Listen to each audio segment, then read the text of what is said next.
it, man. Orlando, baby. We are mixing it up today. We are at Lake Fairview. It's a really good sized body of water. I've fished here once, maybe twice. It is, you know, very few and far between. It is not a place I come. And I know nothing about this lake. I think I've caught, out of those 1 or 2 times, I may have caught one tiny fish out of here, if I remember correctly. That's all I got, man. I know nothing. It's a big body of water. It's a big, you know, expanse of water. It has a couple smaller sections attached to it.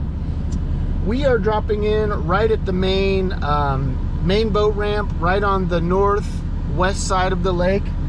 I believe it's the only public boat ramp. You get a lot of pleasure boaters out here. It's just not a place that's I've looked at and really thought, oh, I need to go there. But I do need to go here. I need to explore more. We're in the midst of the summer. The fishing's awful. I don't expect much out of this place today. It's the middle of the day. But it's a good opportunity to poke around, you know. Always good to discover new bodies of water. Sometimes it takes a few times poking around before something clicks, and then you really, you know, then you really start falling in love with the place and exploring more of it. So that's what we're out here to do today. Hopefully we catch a few fish in the interim, you know. We just left the boat ramp.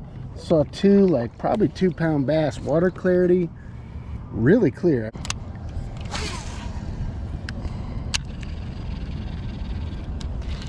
There we go. Oh man, right out of the gate, dude.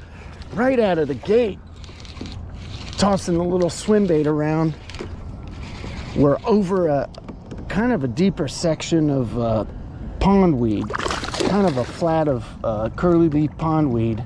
Oh, this guy just absolutely choked my swim bait, man. We saw 3 pretty good sized bass right out of the gate, right as we left. I mean, right by the boat ramp, which is, I mean, we're right next to it. We're right out in front of it, man. We're already on the board. Holy cow, dude. Oh my God, there's another one. There we go. Oh man. Guy, we haven't even left yet. They're not huge, but they're not tiny either, you know. They're 1.5 pounders. This guy's a little smaller than the first. A little over a pound.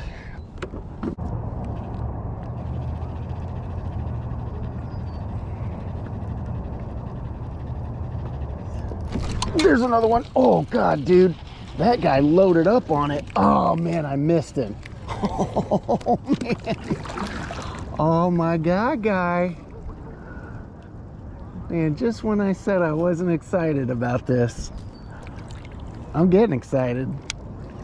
We had that little flurry right as we left the boat ramp.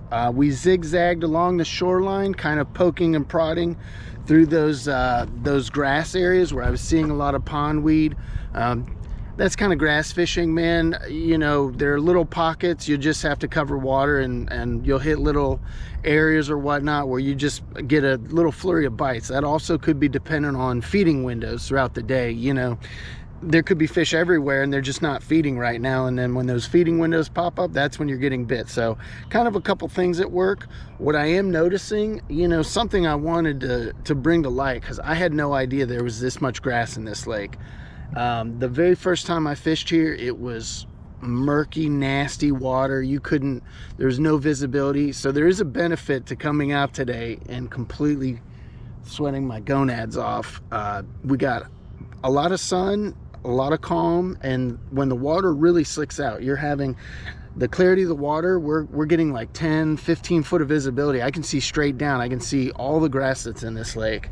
Got a strong representation. We got our eelgrass, which the pondweed kind of gave way to a lot more eelgrass. We're still seeing sprigs of pondweed coming up. You know, you can tell, like, there's the shoreline back there.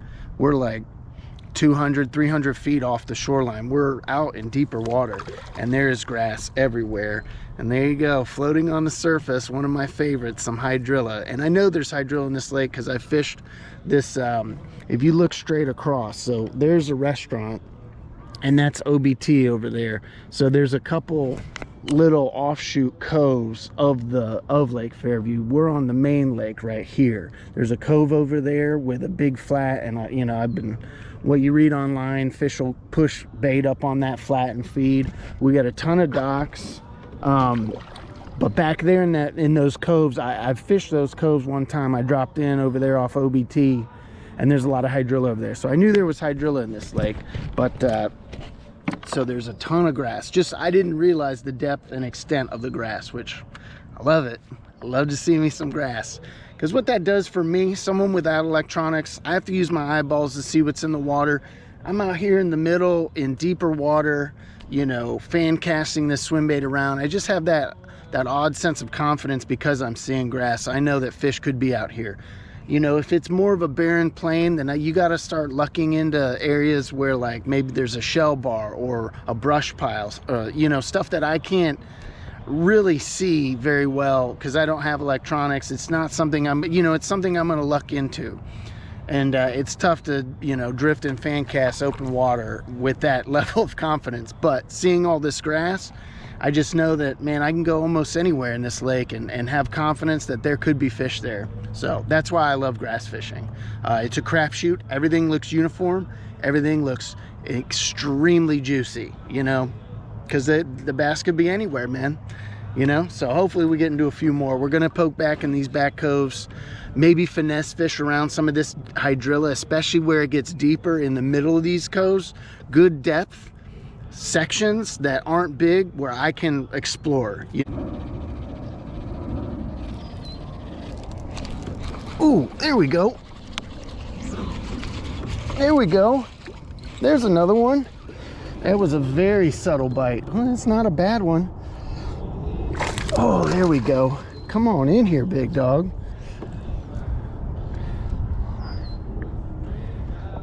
Grass kind of gave way to a deeper section. We're not really, you know, might see some eelgrass at the very bottom.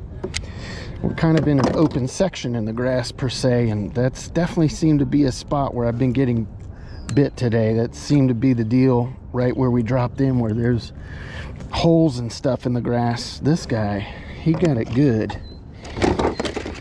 He didn't mess around here. Another little guy. Summertime fishing, I will take every bite from every fish I can get, man. There we go. There we go. Oh, little guy. Come on in here, guy. Our smallest of the day. We kind of popped out of that back cove. We poked around, didn't see any hydrilla back there. Not like I remember before, man. Still a ton of eelgrass back there. A couple of different flats separated by some deeper little sections. And we popped back out main lake. There's a big expanse of hard sand bottom. And so you can see back there, shoreline's, you know, again, we're quite a few hundred yards offshore, feet, whatever. And we're back on top of a big expanse of pondweed. You can see it, you know. It's a bad representation, but you get the gist. We got the curly leaf pondweed. So basically we fish kind of the inside edge where the pondweed and the hard sand bottom, you know, the inside edge closest to shoreline. Now we're poking back out further deeper, you know, and fishing on top of the pondweed, and we'll probably keep poking out further and start probing depth and see. I mean, I still haven't paddled out far enough to really see where grass ends in this lake.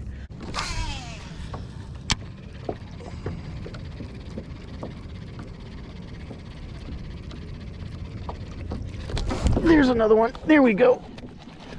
There we go. All right. Same thing, man. We just keep poking out deeper, man. Every time the grass gives way and I start thinking we've hit the edge, a few paddle strokes more, you're right back on top of an expanse of pondweed. Just fan casting around. Can't fight with that, man. Getting bit. There's another one. There we go. There we go. There we go. Right at the kayak, man. Right as my bait started to make that turn back up to the surface. We're out in no man's land. I say that, but again, There's plenty of grass around us. Just right when I start thinking I've seen the edge of it, you know, I see it kind of actually poking the top even further out in the middle than I am. So this pondweed is extremely prolific throughout this lake. Here we go. A little bit better, guy. Look at that. Here's a good sign though. The last 3 fish I've caught, the bait has been absolutely choked. That is disappeared down this fish's. That's back in the crushers, man. That is a good sign. My my little sungill color is putting in the work. You know, we brought some shads, colored Kitex as well, but I have been seeing a billion bluegill swimming around in all of the lakes I fish. You know, we still have tilapia. I've seen a few tilapia spawning in this lake in some of the open spots in the grass, and so there's definitely probably some baby tilapia all about. There we go, man. Whew, man, it is still hot out. I'm calling it, man. I got a soccer game to go to. The main takeaway, and this is like, I'm pretty sure this is the 3rd time I've fished this lake. This is the most extensive I've really cruised around and explored. The water's crystal clear. The main takeaway is that there's grass everywhere. You know, I paddled straight across the lake, and there was only a very small area that I noticed where it finally got deep enough where I was not seeing grass or even just the clumps of the pondweed and stuff. Like right now, we're on a major hump. There's a deeper section. This is the northeasternmost side, so directly across from where we put in at the ramp. If you paddle this way, there's a cove, right? And right in front of us where we are, there's a big hump that separates that deeper water in that cove from the main lake behind us. And if you look around you, this whole hump is just nothing but pondweed, and the pondweed gives way to whole sections of like that's just eelgrass. But if you paddled out straight to the center of the lake, I mean, you can see behind me, even, you know, another 100 feet, I'm still seeing pondweed bust the surface. But even if you got to where you stopped seeing it visible, you would see it still, even in the deeper sections. This whole entire expanse of lake has a lot of grass. So that's the takeaway from Lake Fairview, man.